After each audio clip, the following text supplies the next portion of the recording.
Hey everybody, David Schuler here, back with Rules of the Road podcast, and today is the fourth episode in an 8-part series about setting goals. And today we're actually going to go ahead and talk about Achievable. So let's go ahead and get right into it. First, we're going to go ahead and jump into mindset. Okay, you hear it a lot in sports, but you need to make sure that you're in the best mindset possible that you can be every day. Life happens whether you want it to or not. Your mindset, it's not going to be the same every day, but you need to be able to do the best you can every day, because you're not going to be you're not going to be firing on all cylinders every day. Things happen, people get hurt, you could get hurt. The coronavirus is a very big and real example of this. There are going to be things that you will not have any control over and you can't stop from happening. But some things you can, and you need to focus on what you can control. And, but with that mindset is you need to be able to do the best you can every day, regardless. And as far as resources are concerned, if you have the ability to acquire and appropriate what you need, do it, but do it legally, please.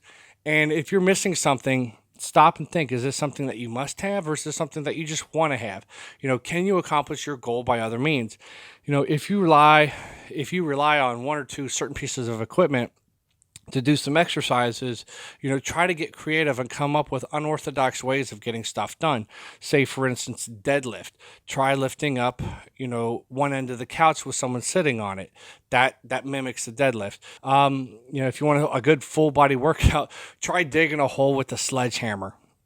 Okay, it's tough, but it'll definitely get the job done. So some of you, they might think that some of this sounds silly, but your lack of creativity is what's going to hold you back. Yes, it's true. There's real no substitute for the real thing, but do you think you're not going to get better by doing something unorthodox and that would be effective, or do you think you're going to get better by doing nothing at all? And now on to some real talk that it covers skill, ability, and access to training, and that is breaking through ceilings. We've all heard the phrase of it, something like it, maybe like, say, hitting a plateau, or outgrowing your situation or your position at work. And everyone has this metaphorical ceiling when it comes to accomplishment. And it's not just limited to one ceiling. There's certain ceilings for certain talent and experience levels. Now, everyone, they have these ceilings, but not everyone hits the same ceiling at the same time. Some of it's because of natural talent, and some of it could be because of formal training. And the first ceiling that everyone hits is based upon their just raw natural talent. Now, this first ceiling that everyone hits, it's based upon just raw natural talent. They hit it, and then they rebound, readjust, get some formal training, and they they're going to break through that talent and then move on to the next level. And then they're going to eventually hit that ceiling where you get some more training. Definitely this training, it should enhance your natural ability, with new processes and new systems, where you break through another ceiling. So think of it as, someone who gets an entry level job at, say, $12 an hour. They learn that trade, they become eligible for promotion, moving up in the ladder. But instead of moving up, they go ahead and get a different job at a different company, because maybe there's not room for growth where they're at. So they move up to a different company in a position that takes higher skill, higher pay. And then they do that job, then they learn and grow and move up to, say, another position, and so on and so on. And some people, they stay at these entry level or second level jobs because maybe their skill set is just that, or maybe it's because they just don't have the lack of training. Maybe they don't make the effort for it, or in some cases they're just comfortable where they are, and that is what it is. But the ones who want to grow and break these ceilings, they will find a way to get it done. Now, if you're limited by skill set or natural talent, so be it.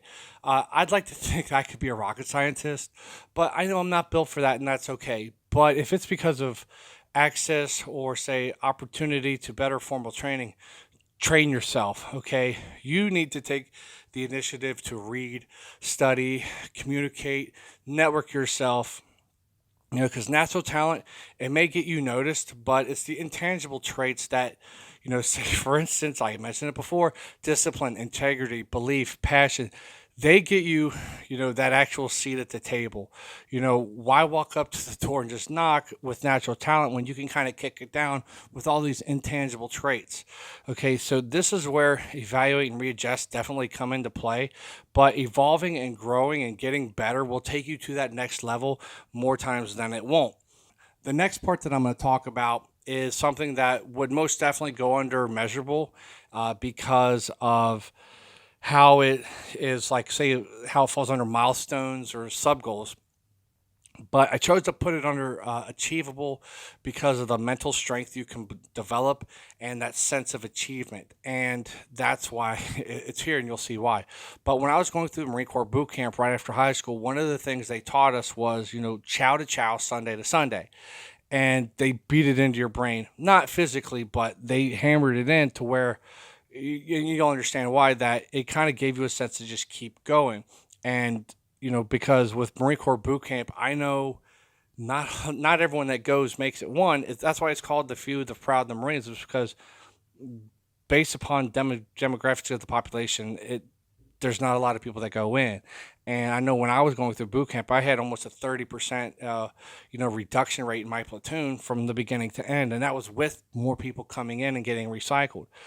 But what this means is chow to chow, Sunday to Sunday, is you always think about the next meal, and then always think about the next from Sunday to Sunday.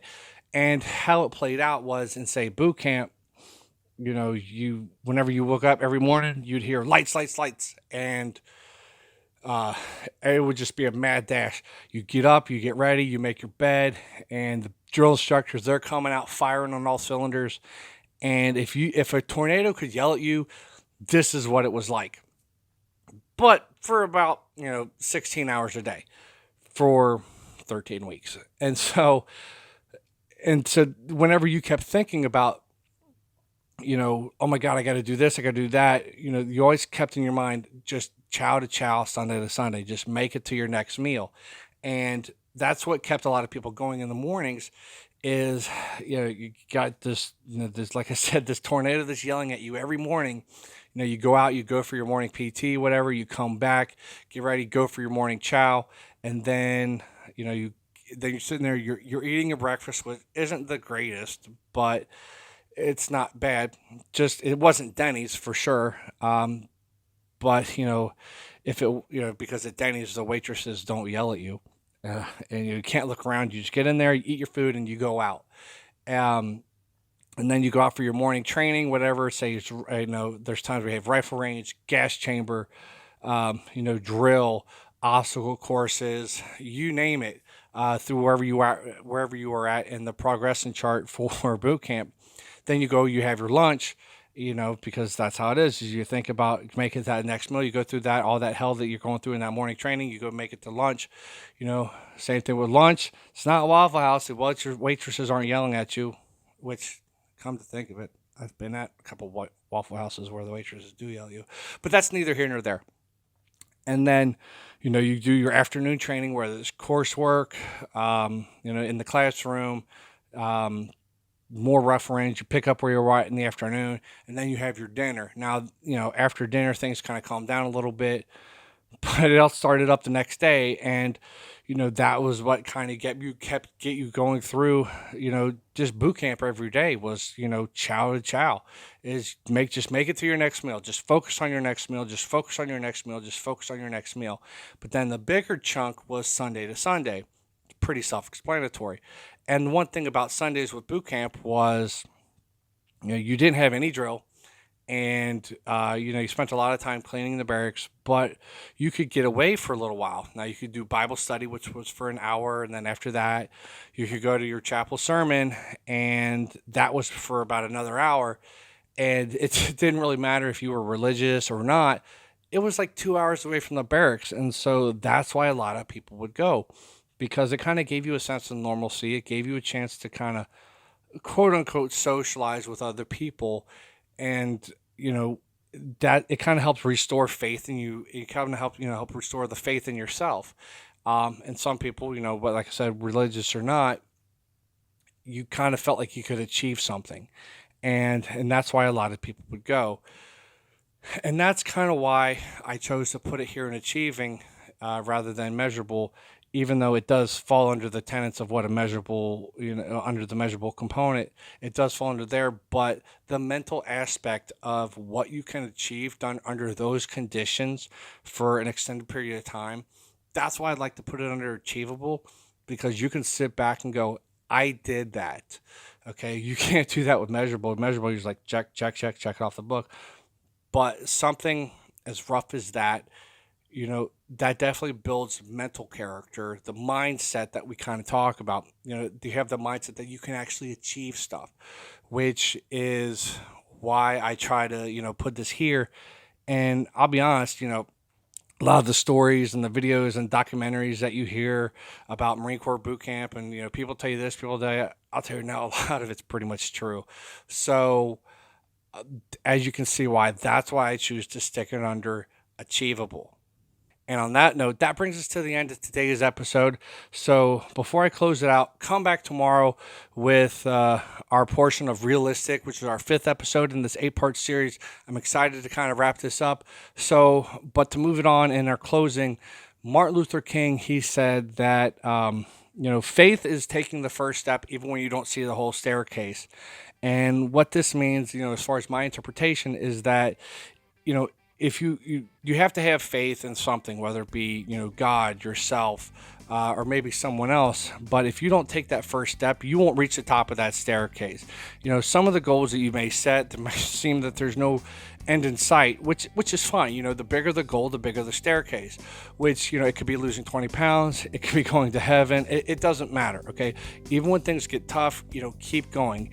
Keep taking your steps, and I promise that even if you do fall down some of the stairs a little bit, if you get back up and keep putting one foot in front of the other, you will get there. So until next time, thank you very much for listening. Bye.